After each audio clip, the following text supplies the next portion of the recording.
Ice Radio, a beacon of sanity from Northern Europe. redicecreations.com. Welcome to Red Eyes Radio, friends, new and regular listeners. My name is Henrik Palmgren, and we are coming to you from Sweden, Northern Europe. Wherever you are, I hope you're well, and thank you for tuning in today. This is an independent and ad-free radio program, investigations into reality and the mysteries, the known and the unknown. We produce 3 radio programs per week currently. Every other week, one of these is our latest edition, Radio 314. The latest episode is with Nathan Fraser on anarchism and sovereignty. From our website, redicecreations.com, you have links to our radio archive, Radio 314, our members' website, our mobile website, and of course, we also feature news from around this world and sometimes beyond. You can subscribe to our newsletter and our RSS feeds and let our material come directly to you. Today we have David Icke with us on the program, a man who hardly needs an introduction, but in case you need to refresh your memory, he's a British author. He's written 20 books and traveled to over 55 countries since 1990. His books reveals how a hidden hand is behind world-changing events like the attacks of 9/11 and the manufactured wars in the Middle East, as a part of a mass mind manipulation technique that he has dubbed problem reaction solution. While being controversial and often heavily attacked, David Icke has driven on with his unrelentless investigation into subject areas that others don't dare touch. He reveals information that has been kept from a dumbed-down population and has allowed the establishment to treat them as nothing more than slaves to a sinister hidden agenda. David returns today to give us a peek into his upcoming presentation at Wembley Arena, going deeper down the rabbit hole than anyone's gone before. We'll discuss the limitations of conspiracy research and the need to move beyond the aspects of the 5 senses. David explains how reflex action hinders a truly open mind. We'll also talk about the death of a showman, Jimmy Saville, a grotesque paedophile, a necrophiliac, a close friend of Prince Philip, and one of Britain's most famous characters. Some very disturbing information about this have been coming out in the last few weeks, and we'll go into it and talk about the bigger connections with David. Hi David, welcome back to the program. It's good to talk to you again. Hope you're doing well, and of course gearing up for the big event at Wembley in about a week from now. So it's nice to talk to you again, David. Hi. Thanks, Henrik. Yeah, it's been a while, isn't it, really? Yeah, it's been over a year, is it? I think something like that. I haven't looked at the schedule yet, but I think so.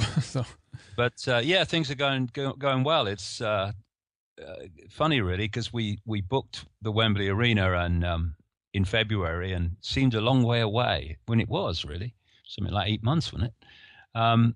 But it's getting close now, and time seems to be moving quicker. But yeah, I'm looking forward to it. It's been a long time reaching this point, and let's see what comes of it. Yeah, it's the biggest event you've done, I think. Have you any idea so far about how many people are going to attend or be there? Well, what we did, we booked a seating arrangement in February for 5,500 people, and we're going to pretty much have 5,500 people. And with a week to go, there's still some tickets left, but pretty much we're on the way to five. Well, certainly 5, but possibly the whole lot, 5,500 people. And also we're streaming it live on the internet worldwide. So there's infinite number of people that can watch it around the world. Just makes the choice of choosing to watch it. But I would say to people, anyone who is going to watch the streaming is, the people in the arena itself, they'll be doing this as a matter of course. But anyone around the world who is going to watch it, please watch it from the start to the finish. There are breaks, obviously. I don't talk for, it'll be about 9.5 hours of information I'm delivering, but I won't be talking for 9.5 hours. There'll be breaks. They're about 2.5 hours a time. But it's a massive work of dot connecting and strand connecting to build the picture, to build the tapestry. And the first 2.5 hours are absolutely vital to everything that follows. And therefore, if people are going to watch it, it's not something to dip in and out of, because if you do, you'll hear some interesting things. But in terms of the big connection, which is going to put the world we daily live in a totally different context. And indeed, this whole conspiracy that we talk so much about in a whole deeper context.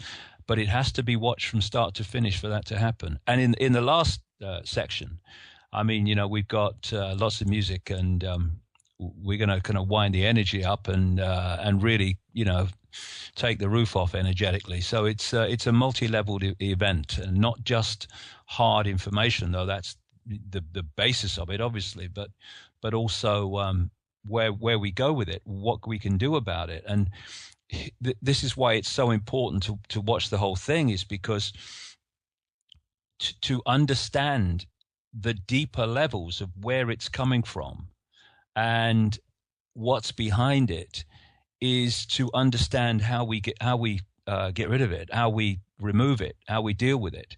Because if we think that we're going to deal with this within the five sense world of visible light, forget it. That's like trying to change a movie by changing the movie screen or changing what's on the movie screen. You're not going to do that. You've got to go to the back of the theater and change the reel. You've got to change where it's coming from, because the screen is just a projection of where it's coming from. And this is why I'm going into so many deep areas at Wembley next week and connecting them, because it not only shows where it's actually coming from, ultimately, it's showing, therefore, what we can do about it at the source of where it's coming from. Because at the moment, so much conspiracy research is and it's right that it should be. I mean, I do it all the time. I've been doing it for 25 years nearly. But it's on the five sense level of the play out world of banking and business. And it's important to know all about that. Absolutely it is. But if we only know about that, we are literally researching and writing about the movie screen rather than what's being projected or where it's being projected from. And thus we are more like movie correspondents and movie critics rather than actually getting deep into where it's coming from, and thus being able to change the reel. Changing our destiny, making the movie instead of just passively sitting and watching it, right? I'm going to go into that, Henrik, because it's a fascinating area of how we are being manipulated to create the movie. And if we know how that's being done, then we can stop creating the movie for those that are manipulating us to do it. It's deep stuff, but it's not like out there and, oh, what's he talking about? It's real simple. But the simple nature of it comes by connecting the dots and looking at the real nature of so-called physical reality. Then it can be simply explained what's going on, how it's being done, and thus how we can stop it being done. Because we're not going to stop it by piling and stockpiling weapons and all the rest of it. And what I hear some people talk, it's not going to happen. It's not going to happen. We need to get to source, and the source is what I'll be talking about and revealing at Wembley. Mm-hmm. What would you say to some of those who have, let's say we have someone who has a hard time to believe these more hidden aspects of reality? It depends on what outlook they have on life, and if they're a believer, I guess, even in the so-called rational scientific approach to all this. But let's say that they're looking for evidence, but having a hard time to find it, or they haven't even had these experiences for themselves, tapping into something that's been occulted, to them. Well, I think that one of the most profound and powerful ways of keeping people in the box, keeping people in a perception prison, is to dictate and manipulate their sense of the possible. It's that simple. Because if you can suppress and dilute someone's sense of the possible, it means that anything that is actually happening outside of their sense of the possible is by reflex action dismissed as crazy, impossible. For instance, and that means when you've got a suppressed sense of the possible, that you do not have an alternative to the lie most of the time. Mm-hmm. Yeah. For instance, if your sense of the possible does not at least encompass the possibility that people can be mind manipulated to go crazy with guns, or at least be in the wrong place at the wrong time from their point of view, so they can be blamed for it while someone else actually does it.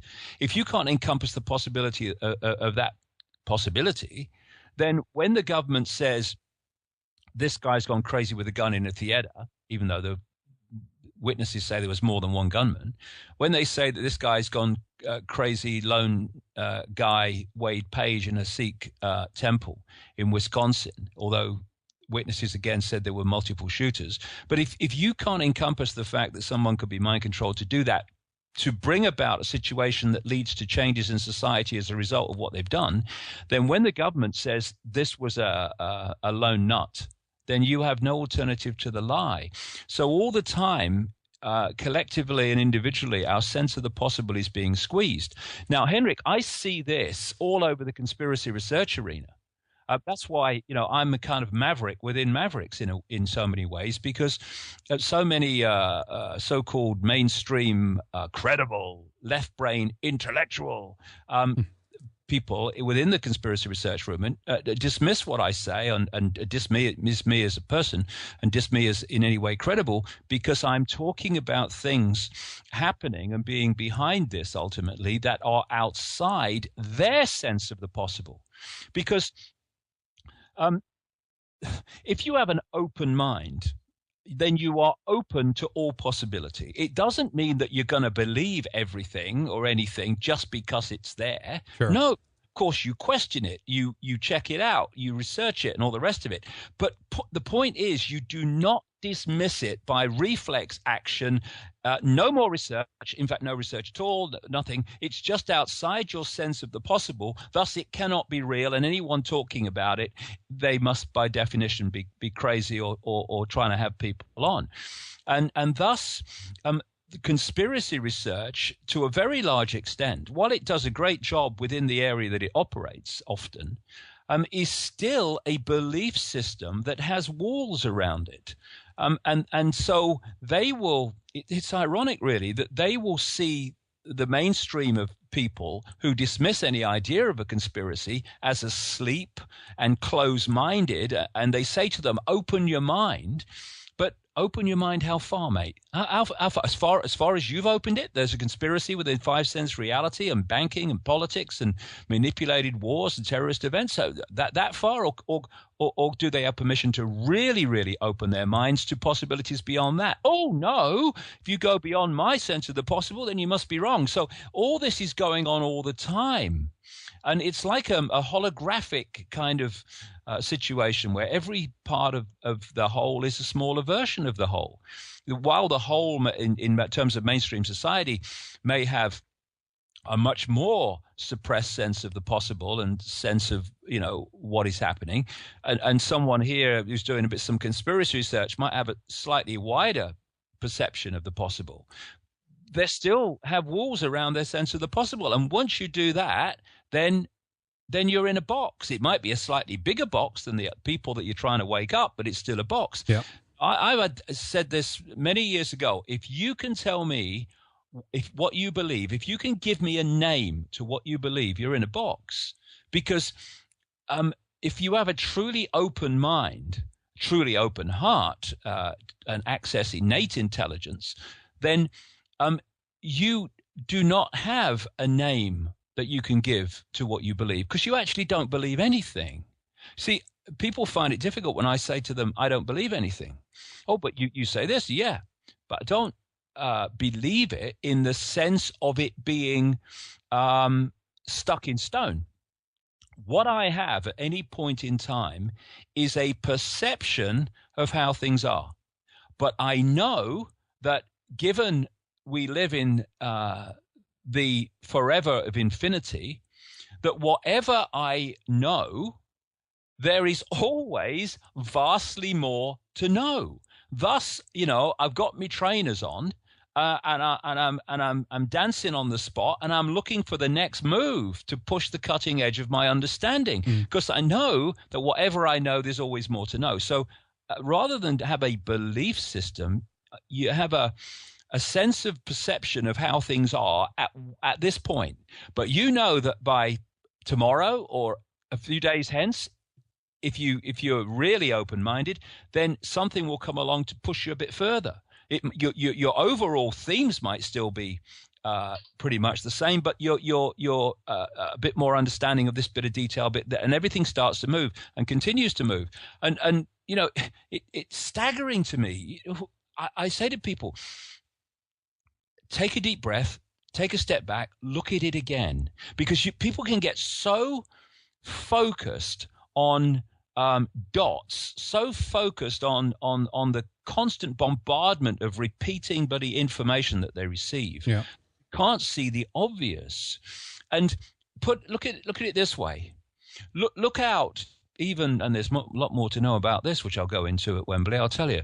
But look out at the night sky, and you look out of all those lights and all the rest of it. You look at the depth of what is seen to exist, at least at some level, within this universe alone. And you're telling me, given that is just a tiny frequency band called visible light within the great infinity of forever, you're telling me, Mr. Christian, you're telling me, Mr. Muslim, you're telling me, Mr. whoever, Mr. Judaism, that all I need to know about the infinity of reality is between the covers of one book written by who knows who, often who knows when, in who knows what circumstances. Mm-hmm. Yeah. You put it in that stage, in that scale, it is insane. It is ludicrous to believe that is all we need to know. And there's a great deal of conspiracy research, particularly in the United States, which is still locked in to those two covers, you know. And thus those two covers act as a ball and chain when it comes to understanding the greater infinity of knowledge that's waiting to be tapped into. And also, you know, although there might not be a conspiracy Bible written, 5 sense level conspiracy Bible, it does exist in the minds of so many, in that, you know, this is how it is. You know, it's just the Bilderberg Group and secret societies, and it's the Rothschilds, and it's the royal families of Europe, and it's all of those things. But it ain't only those things. They are still the oil rags of the whole thing. They're still the people playing it out. They're not the origin of it. Yeah. And that's when you really need to take the lid off the mind and let it go where the music and the information takes you, and not censor yourself by your rigid belief. Well, that's an interesting point. I mean, if we think about reality as being, well, maybe belief is the wrong word then, but it's driven to some extent by what we believe is possible. I mean, human history is evident of this. I mean, whoever had an idea or a belief that, you know, that we're going to be capable of do something, change something, invent something, let's say. I mean, there's this legend, right, about this one guy who wanted to close the patent office back in the, was it late 1800s or something like that? Because, you know, everything has been invented already, so it's no point in having it open. And so it goes back to the quote by Gary Spence, who said, I'd rather have a mind opened by wonder than one closed by belief. Because that's really where we need to head, I think, if we want to get out of the rut we're in, David. Everything from free energy to new inventions that to a certain extent could help to liberate mankind or free us extensively a little bit, at least. That's where it's at. It's in people's imagination. We have to think it's possible to be able to even try to make it possible, right? Yeah, it's, for me, it's your point of attention. If someone says to me, who are we? I would reply, we are a point of attention. Now, that point of attention can be fractional, and you can think that you are Charlie Jones, who drives a bus, or it can encompass Charlie Jones driving the bus as you're current experience, but that point of attention can span into infinity. And that person will have a totally different perception of their lives and reality than someone who is so focused that all they can see is Charlie Jones driving a bus. And when I look at the conspiracy, Henrik, in its wider context, what I see is that it is trying to hijack our point of attention. So it's like, look at this, watch this, feel this, smell this, touch this. It's all five sense stuff, which is trying to entice your point of attention and hold it in the five senses. And when that becomes the entirety, virtually, of your sense of perception, what do the five senses lead to? What does the five senses lead to? It leads to a sense that the world is solid, because that's how it perceives and interacts with the reality as if it is. Once you perceive that things are solid, once you think that things are not fluid, then suddenly you're hitting limitation. Everything seems limited in a world you believe to be solid. And the physical world as we're told it is. Now, we know from quantum physics, never mind other things, that that's not the case. But if you look at science, it's interesting. You've got quantum physics that's showing that actually nothing is solid, and thus the reality can't be solid. But the rest of science is all founded on the fact it is, virtually. Yeah. And politics is founded on the fact that it is. Science is founded on the fact that it is. Medicine is founded on the fact that it is.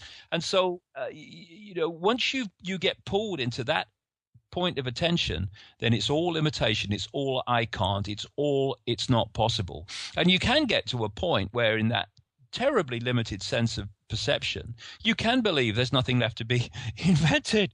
But when your point of attention is spanning from the five senses out into the infinite self, then everything becomes different. Now everything becomes all possibility, not limited possibility. Now there are no limits to what we can do, what we can create, what we can imagine. And this is the difference. And this is why the system, not least through education or what passes for it, and all these other institutions, are actually there to hold our attention in the five senses. And once they got you there, you've had it. And the point is, on the in the areas that we've just been talking about, is the vast majority of, and I'm not knocking it, it's great what they do, more the merrier. Yep. But the vast majority of conspiracy research is still coming from the point of perception that the world is solid. And when you do that, then when people like me start talking about entities that are not solid, that are energetically fluid, that are operating outside our visible light perception and are interacting with it through many and various ways, not least through these hybrid bloodlines that operate within visible light and manipulate human society on their behalf, that level, still the vast majority within conspiracy research, just puts its hand up and goes, this guy's crazy. He's damaging our work. People think we're crazy because of him and all this stuff. Right. How about a simple thing, Henrik? How about we stop worrying about what other people think and we start pursuing the truth for the truth's sake? Yeah. Because that is going to lead us out of this. Certainly another level of self-censorship isn't. Another level of rigid belief system isn't. So people talk about, let's give peace a chance. Let's give truth a chance. Let's give truth a chance, unfettered and unsuppressed by rigid belief and censorship, self and of others, and let's see where that takes us. Because that's what I've been doing for 20 odd years now, and I tell you, it takes you into some very interesting places that we need to go. And conspiracy research, the mainstream of it, because it does have one now, will have to go there in the end, or it will get left behind very soon. Actually, very. How do you think that this will? Do you think that there will be evidence coming forth more, let's say we can begin to peer into some of these other, frequencies of light or even dimensions in that point, from that point of view? There is certain science that's being done right now to try to look into these regions of understanding more of the dimensions and stuff, do you think that there will be things revealed in there that will further point to the evidence that there's, well, not only more beyond the eye and the five senses, but the fact that it might actually be something there that is influencing mankind and pulling its strings to one extent or another? I think we're closer, Henrik, to that sort of thing happening than we've ever been. I'm not going to give predictions on it, but I mean, what I must say is I keep seeing, scientists and stuff like that starting to say things that I go, whoa, that's more like it. And I for instance, saw some articles recently about some scientists who were talking about, well, maybe we can find evidence that the universe is a computer program. I mean, hey, right. Come on, we're starting to get there, because it's the manipulation of that program that is actually the basis of the conspiracy and human suppression. Also, in the London Daily Mail a few months ago now, could even have been just last year, but they ran a story. They've been ridiculing me for years about talking about non-human reptilian entities, and they ran this story perfectly straight about an American scientist talking about the fact that he believed that there were reptilian humanoid intelligent entities that pervaded much of the universe and were, not to be messed with. And the headline was something about our lizard overlords, and they ran this story dead straight. Why? Well, it's come from a scientist, isn't it? He's credible. David Icke's been saying this and more for years, but he's mad, so we can't say it about him. And it's just, what's going on? So, but I am starting to see this now, and I know that on the quiet there are scientists that look at my work and talk about my work. They won't do it publicly, obviously, because they don't want to be tainted by the image of me in the mainstream. But they do that because the point is, and I know you look at a lot of this stuff, sure. Henrik, and you will know the same. The point is that there's so many strands of science that have reached the cul-de-sac.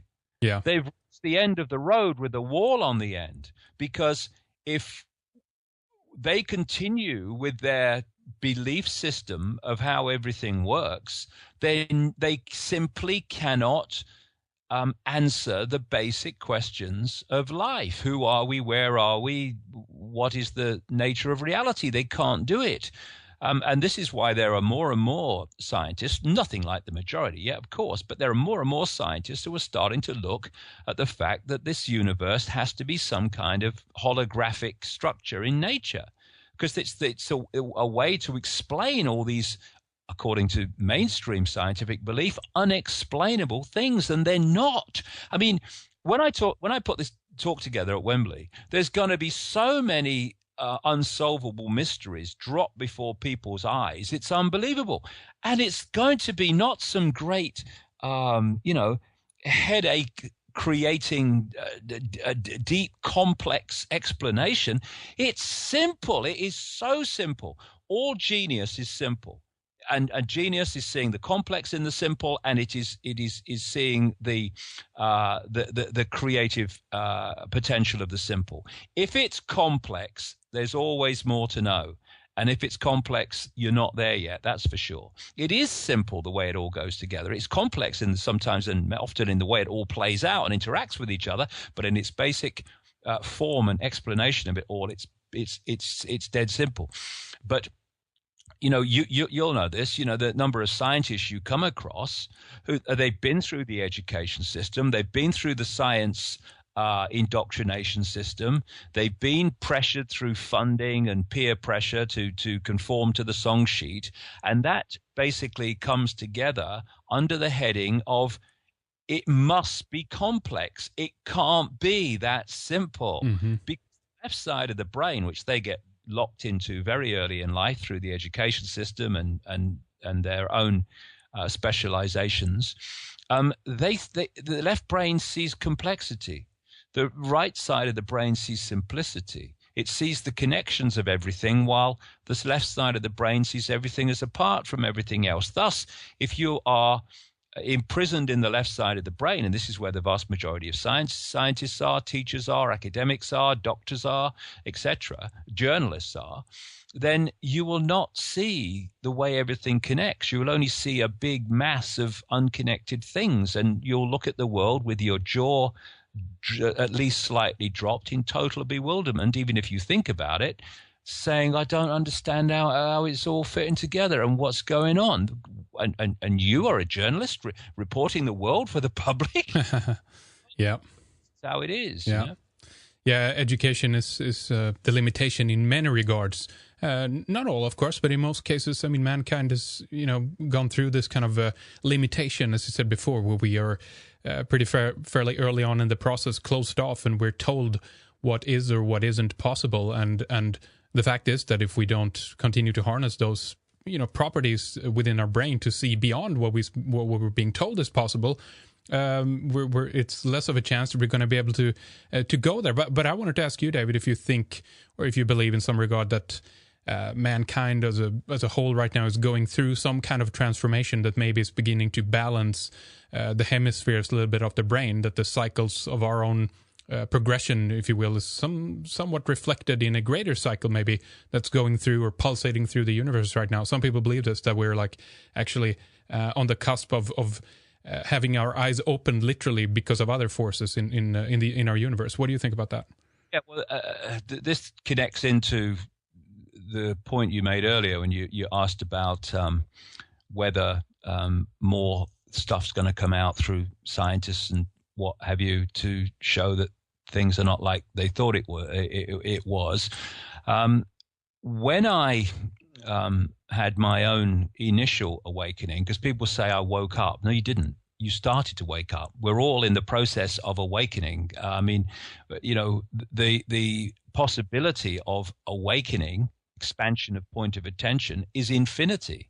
So you're not awake until you've awakened to infinity, a possibility, and all that stuff. And we are awakening. So when I had my initial conscious awakening, and the head of top of my head blew off in 1991. Around that time, what came into my life through various means was that there was a energetic transformation coming, which I gave the name to of the Truth Vibrations. It was the name of the first book I ever wrote on this. I wrote it in 1990. And that it was going to act like a spiritual alarm clock. It was going to wake people up. The people who were less asleep were going to be consciously touched by it first, but then eventually it was going to be picking off more and more deeply asleep. In other words, deeply more energetically density suppressed, and it was going to awaken the world. And of course, what was that? 23 years ago, nearly. There was no evidence of it. Of course, there wasn't at that time. But as I watched this unfold through the years since to present time, that's exactly what's happening. There is this awakening, and I'm seeing it. I was talking to a journalist today, a mainstream journalist, who was absolutely into it, because it's two things are happening. Well, three things if you add the one of the results of it. First of all, the world has reached the point, if you're looking at the conspiracy level and the direction of the world level in the five sense world, it's reached the point increasingly when anyone with a mind on active duty cannot possibly not see that we're going into a very dark and dangerous direction in terms of human control, human surveillance, and human imposition.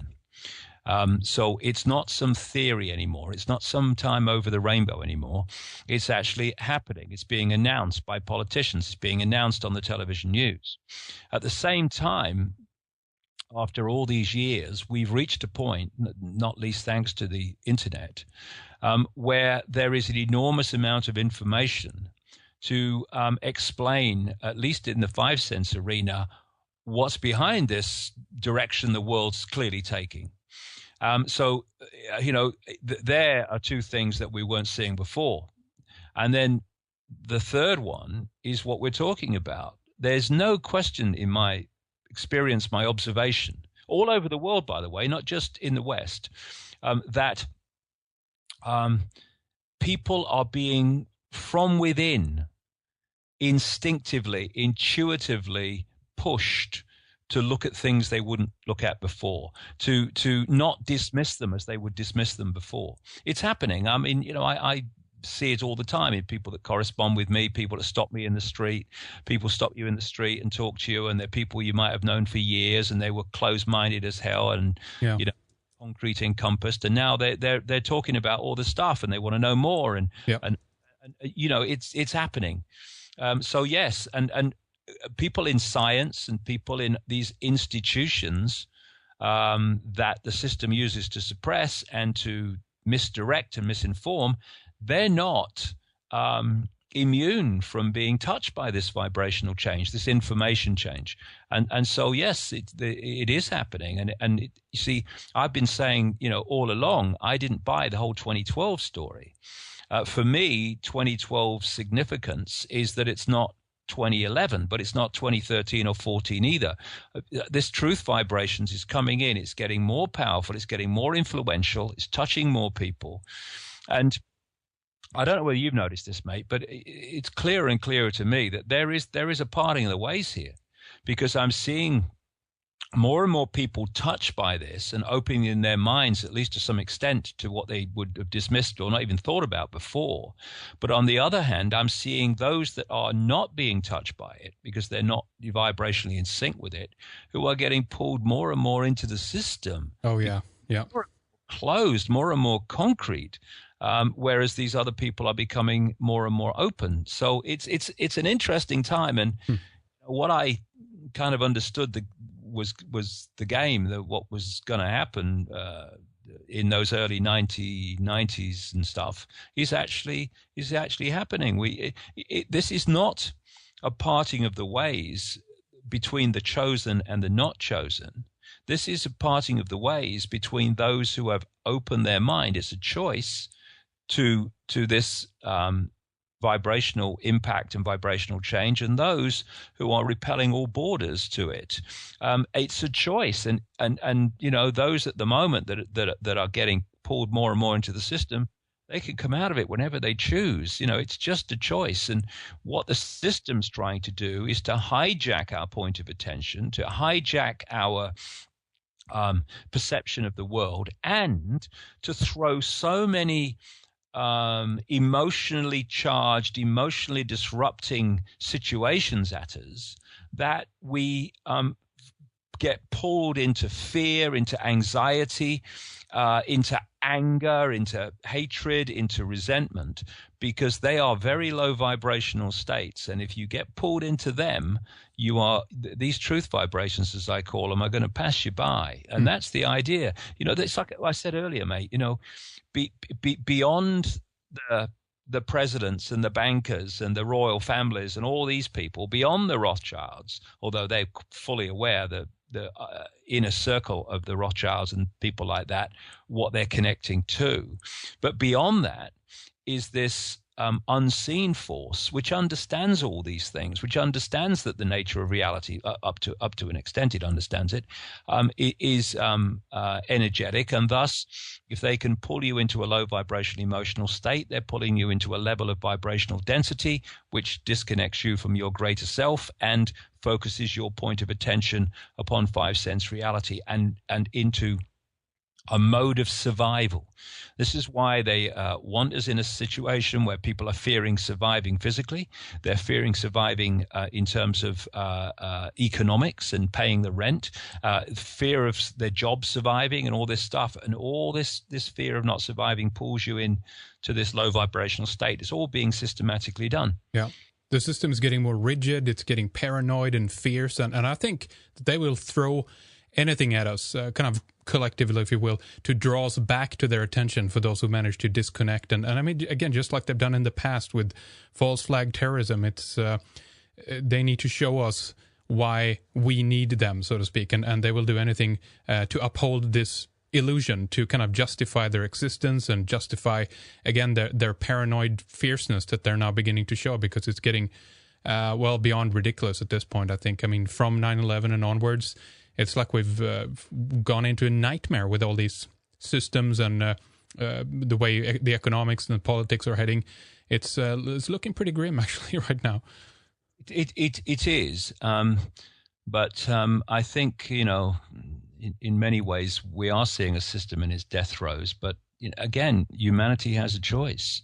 There's 7 billion of us. The number of people in full awareness of what they're doing, as opposed to people being used without the knowledge of the ultimate goal, is very, very, very small.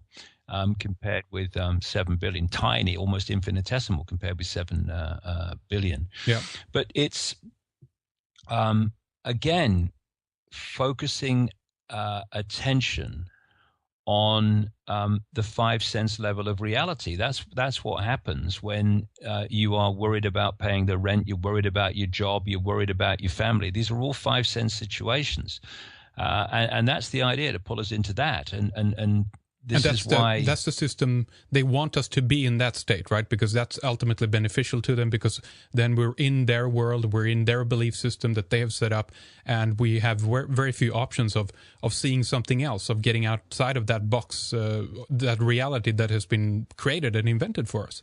Exactly. Say you get on a train and you're going, I don't know, from Stockholm to somewhere, and you've got a book or a newspaper, and you sit in your seat and you're focused on your newspaper and you focus on your book. An hour, 2 hours later, that train has taken you through endless landscapes, endless locations, endless situations to see through the window.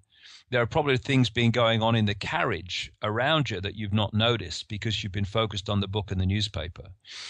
You've been through stations, you've been through towns, you've been through different states of weather probably, but it's all passed you by. Yeah. You've been focused on one thing, and this is what they want us to do, to so focus on. Like I've said many times, they don't care if we have a belief or what our belief is, so long as we have a belief and it's rigid and it focuses our attention.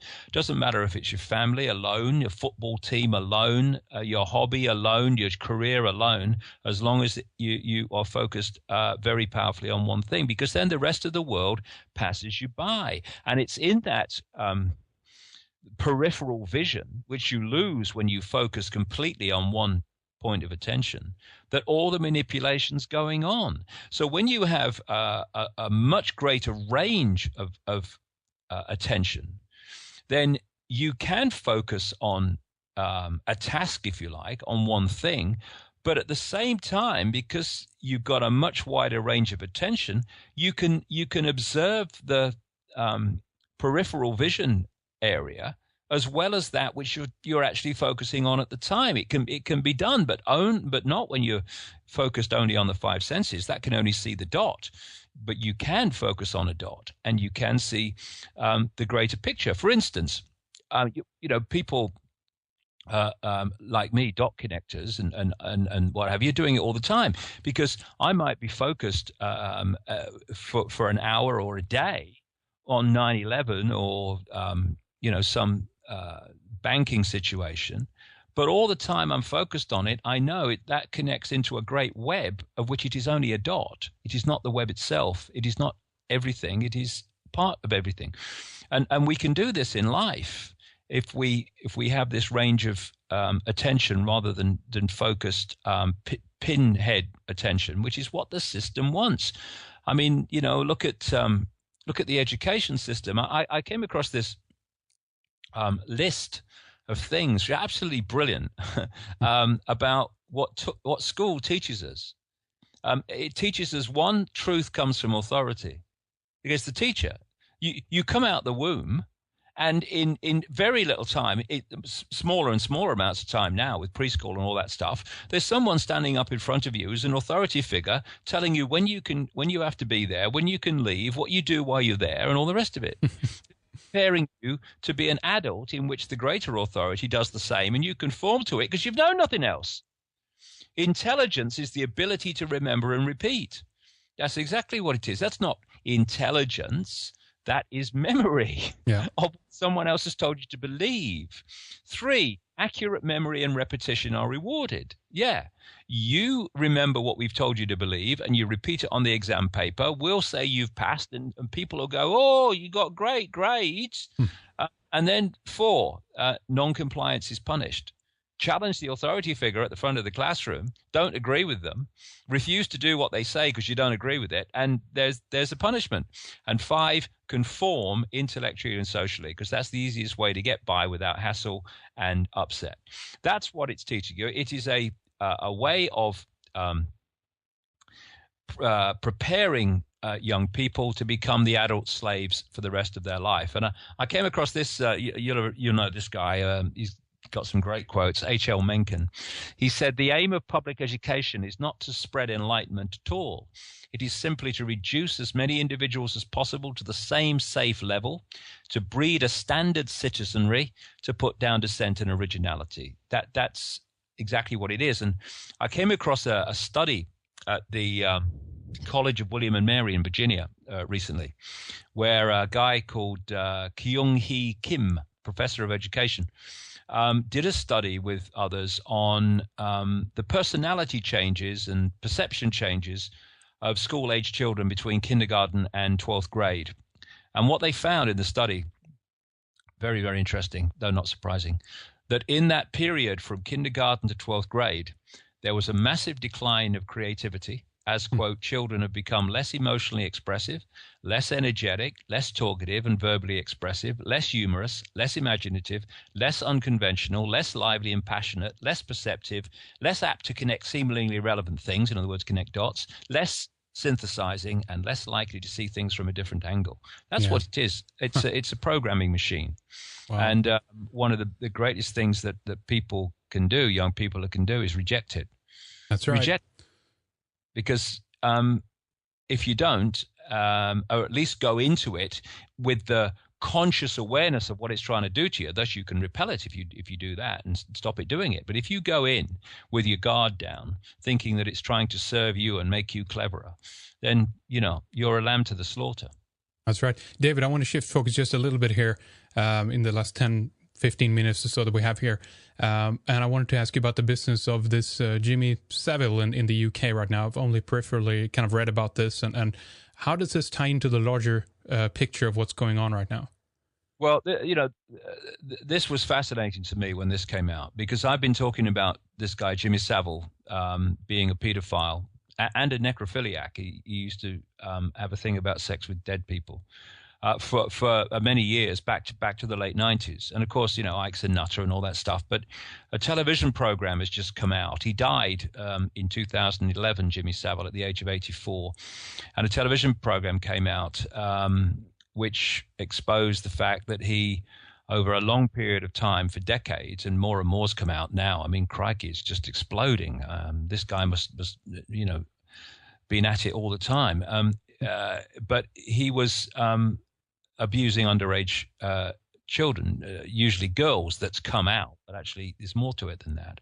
And he worked at the BBC. That was his main, prime point of public exposure. And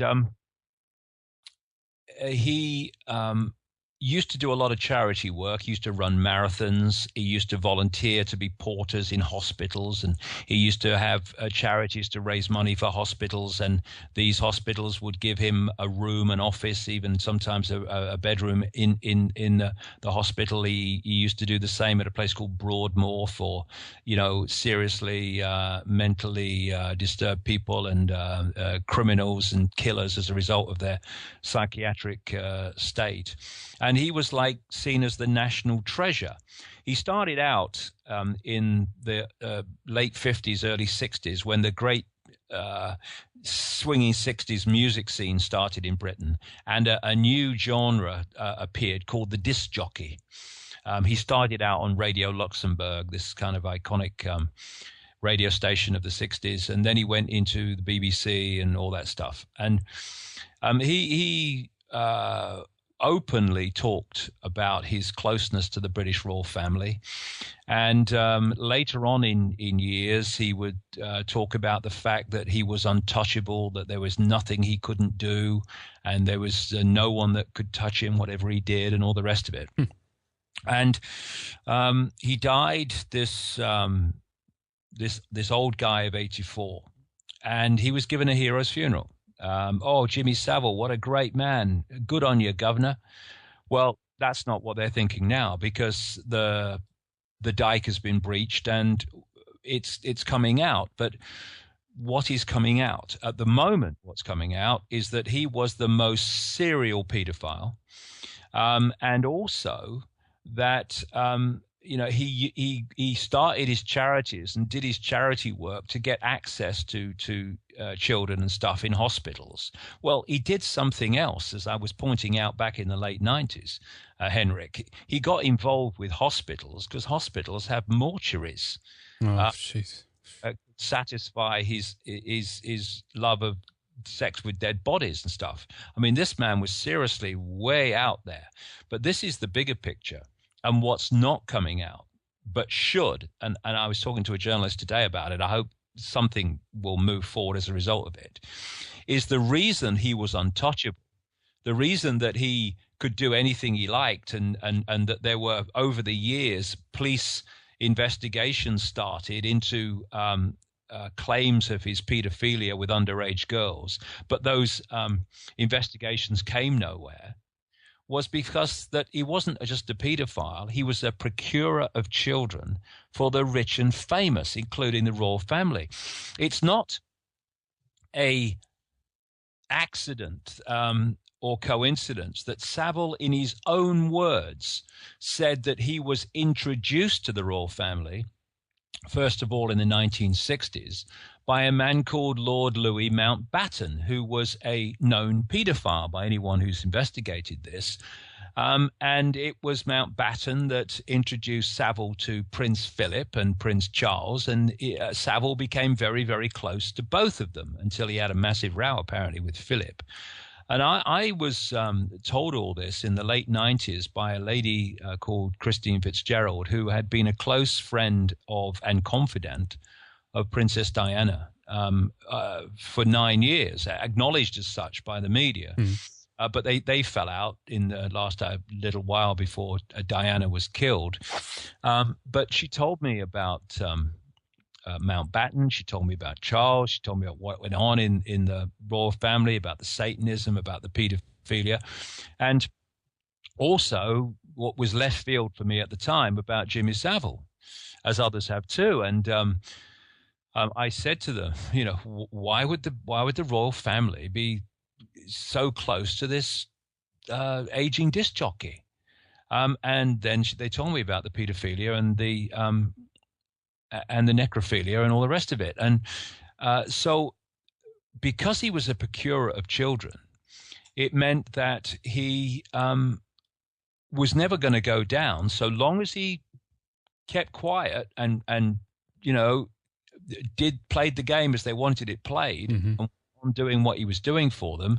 He would never go down because their backs and his back are the same back, because if he goes to court and starts blubbing, then they're in trouble. So this is one of the reasons that this secrecy and protection is so powerful within these pedophile and satanic rings, Henrik. It's because all the backs are dependent upon other backs not being, collared for this stuff. So they support each other. And if you've got your people in the judiciary, in the law, in politics, in social services, in law enforcement, police and stuff, then you have and in coroners' offices and all the rest of it, then you have the ring in the places that can put the lid on something and stop the truth coming out.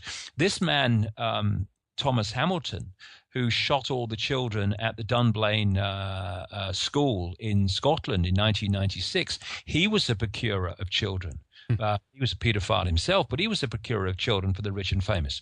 And what happens is one of two things. If you're doing that and you're playing the game, as Saville was, keeping his mouth shut, he actually did an interview with Esquire magazine in which he actually said that one of the reasons that he was liked by the royal family is that he was able to work, quote, deep cover and do things which no one knew he was doing. And he said that the royal family were always asking him to Buckingham Palace and Kensington Palace, where Princess Diana lived after the breakup with Charles, to Highgrove, Charles's country estate, and all the rest of it. And he said, oh, they like the way that I have a laugh and my sense of humor. Well, I don't think that one of the most powerful families on earth are going to allow and invite so constantly, so regularly, a aging disc jockey into their inner sanctum just because he's a good laugh.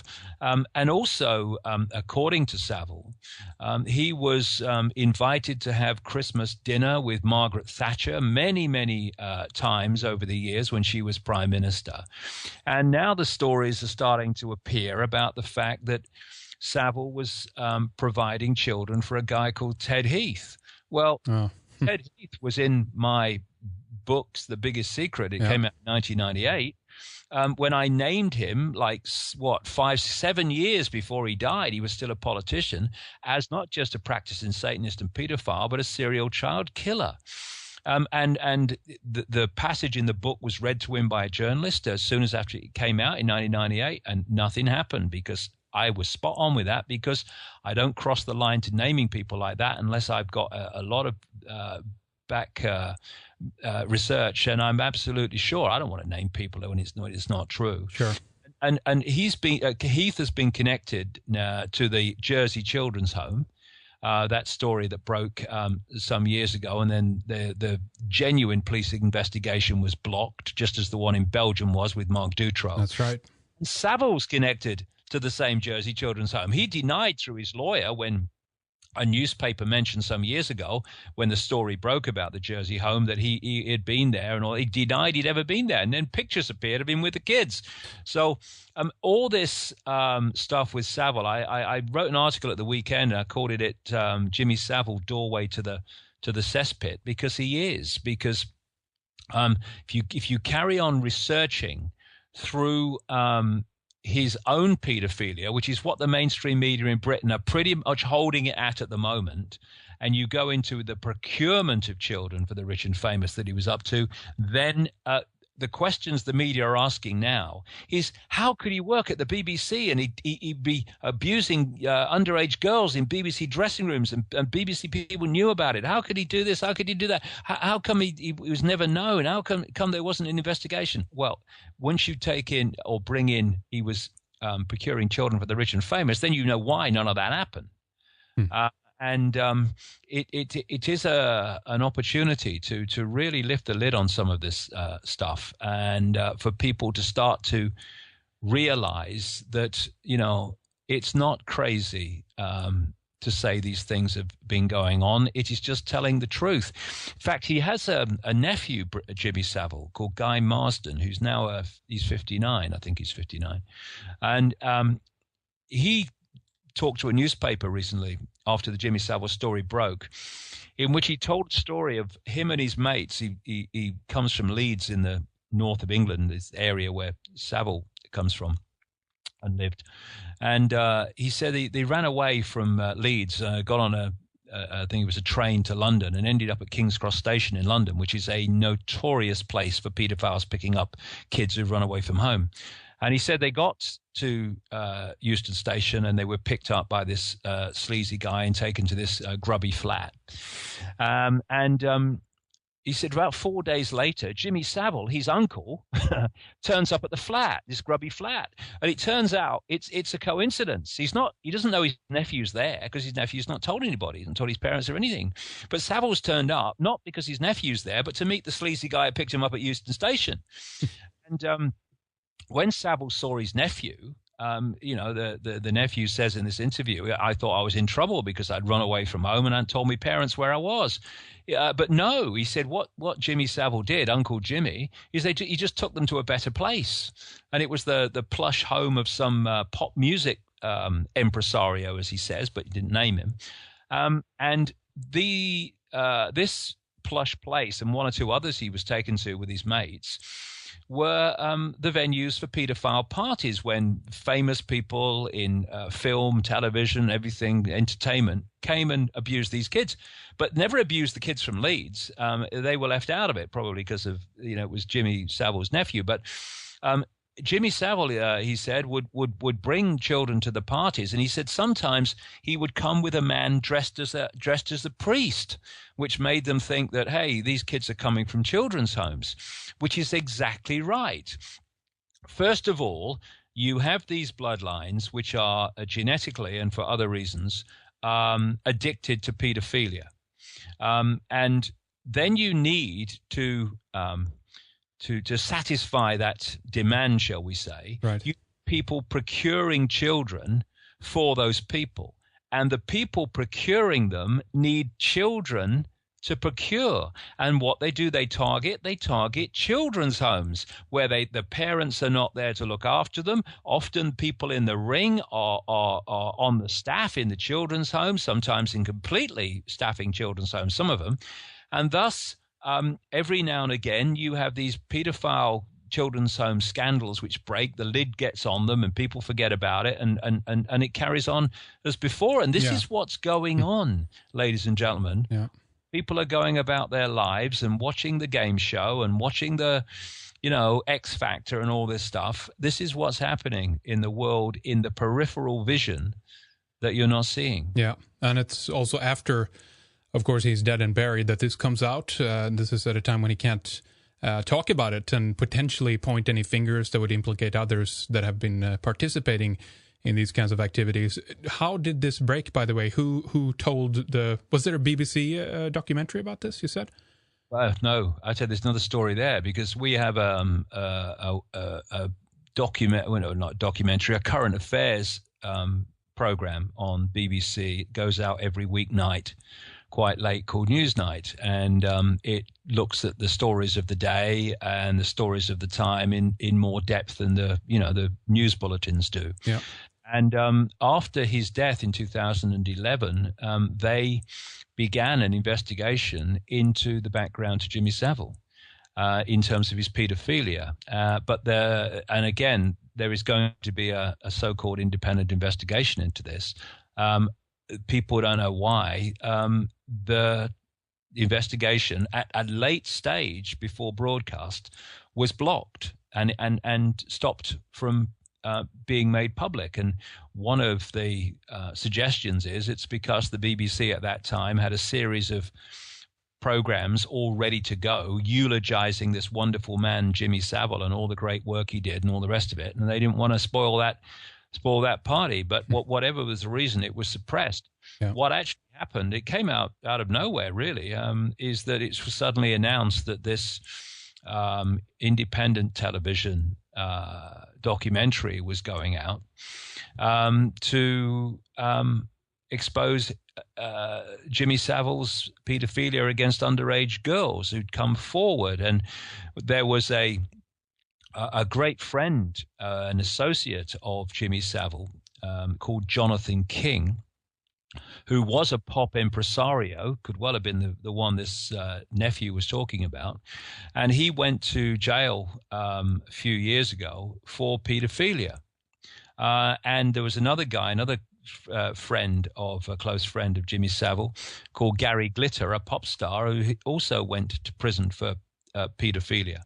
But, Jimmy Savile was Teflon man and stayed out of the loop. And the person that the police investigator who put Jonathan King away was actually the man who did the investigation for the program and came up with the story that he did. But what happened with that is that it breached the dike. it was interesting in and of itself that it exposed Saville up to a point with underage girls. But what has followed that, Henrik, is just an explosion of other people coming forward now with the confidence that they're going to be listened to at last. Right.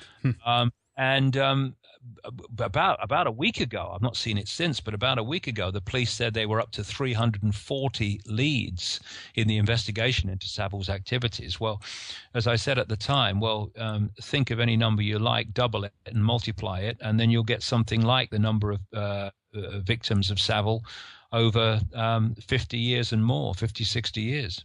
Wow. Yeah, more of this is being revealed every day now. It's horrible stuff, but at least it's coming to the surface, and as we have said many times before, at least when we begin to find out, we can do something about it, get it into the mass consciousness, and then hopefully at some point be able to prevent all of this as well.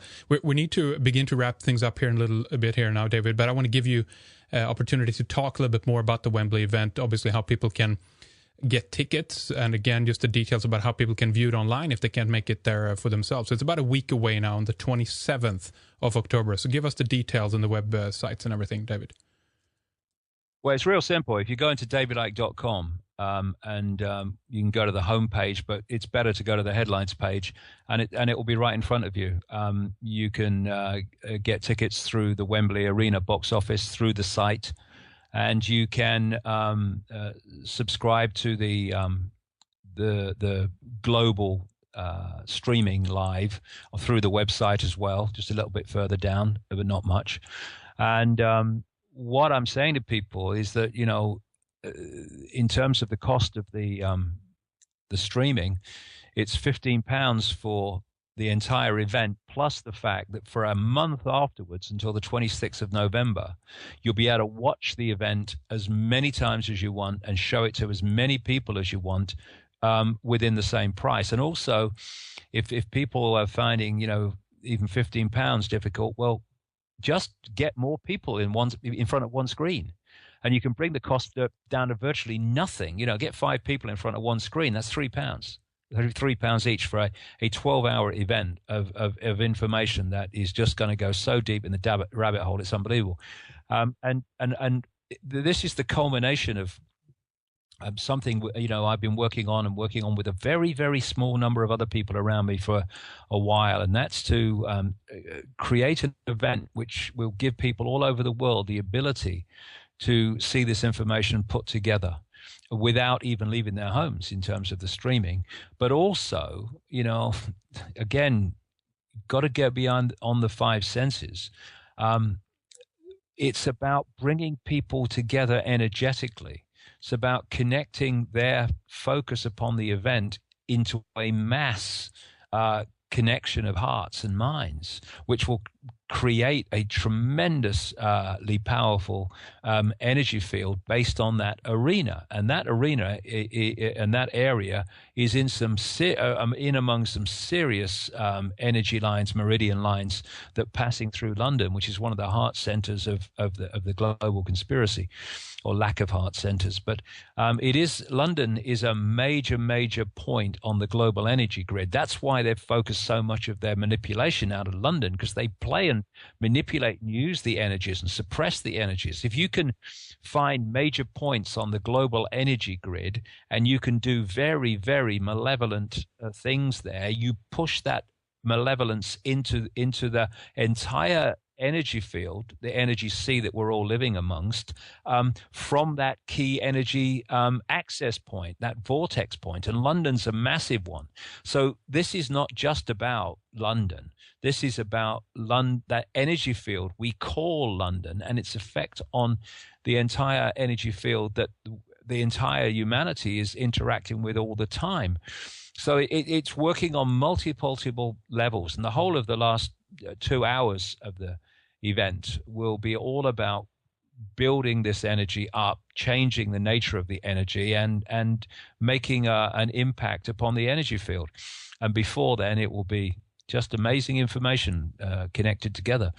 And it's in many ways what I've been working towards for this last 23 years. I didn't know I was until the last 12 months or so, but I was. And I'm I've put everything else on hold. You know, people are asking me to do this, do that, go here, go there. I've said I'm not saying yes to anything or no to anything until Wembley. I want to see what impact this has in the month afterwards, and what it generates or doesn't generate or whatever, and then see where we go from there. But I think it's a really, really important event in the history of this whole awakening global conspiracy exposure movement. I really do, and I'm looking forward to it. You know, I'm going to enjoy it because it's been a long time coming. Definitely, it's a great idea, and I think it'll be a lot of fun. By the way, I want to mention here before we wrap things up with you, David, that Karina, a listener here in Sweden, bought 2 tickets to this event a while back now, and she actually couldn't make it because of some other circumstances, but she gave these to us to basically, she donated these to us to give away.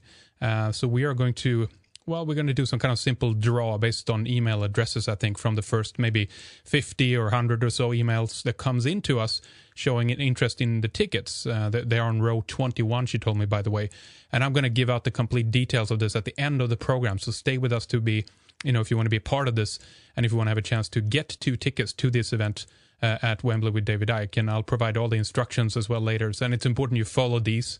Otherwise, you won't be able to kind of participate in this. And I also want to mention that you obviously have to get yourself to Wembley, to London, arrange accommodation and everything that for yourself. These are just the tickets, so it's important that you understand this. But more details about that upcoming here after we say bye to David. So again, enjoy a David Icke marathon here next Saturday. And again, as David said, more information at davidicke.com. All the information is right there on the front page. Thank you for talking with us again, David. Have a great time at Wembley and keep up the great work. Thank you. You too.